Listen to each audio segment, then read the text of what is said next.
প্ৰভিন্সিয়েলাইজটো আমাৰ কাৰণে খুব ডাঙৰ এটা ইস্যু বিটিআৰ ৰেকৰ্ডৰ 6.3 ক্লজ মতে আমাৰ এই অঞ্চলৰ অসমীয়া মিডিয়াম বড়ো মিডিয়াম সকলো স্কুল কলেজ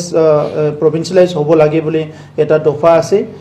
এইটো অসম চৰকাৰৰ লগত শিক্ষা বিভাগ আৰু মুখ্যমন্ত্ৰী ডাঙৰীয়াৰ লগত আলোচনা হৈ আছে আমি সৌভাগ্য বুলি ক'ব লাগিব এইখন বাজেট যেটো হৈ গ'ল অসমত ইয়াত আমি প্ৰায় 10টাকৈ কলেজ আমি পাবলৈ সক্ষম হৈছো প্ৰভিন্সিয়েলাইজ হৈছে হ'বলৈ গৈ আছে আমাৰ 26খন কলেজ আছিলে বাকিখিনি কলেজও প্ৰভিন্সিয়েলাইজ কৰাৰ কাৰণে আমি অনুৰোধ কৰিছো আৰু ইয়াৰ লগে লগে ইয়াৰ পিছত পৰৱৰ্তী পৰ্যায়ত হায়াৰ সেকেন্ডাৰী হাই স্কুল আৰু আমাৰ যেটো প্ৰাইমাৰী স্কুল ইয়াত যিখিনি ভেঞ্চাৰ বা নিড বেছত তেখেতসকলক মানে প্ৰভিন্সিয়েলাইজ কৰাৰ কাৰণে আমি ৰিকুৱেষ্ট কৰিছো মই আশা কৰিছো যে কোভিড যেটো গ'ল এতিয়া অসমৰ ফাইনেন্সিয়েল অৱস্থা ভাল হোৱাৰ লগে লগে অসমৰ মুখ্যমন্ত্ৰী ডাঙৰীয়াই আমাৰ যিখিনি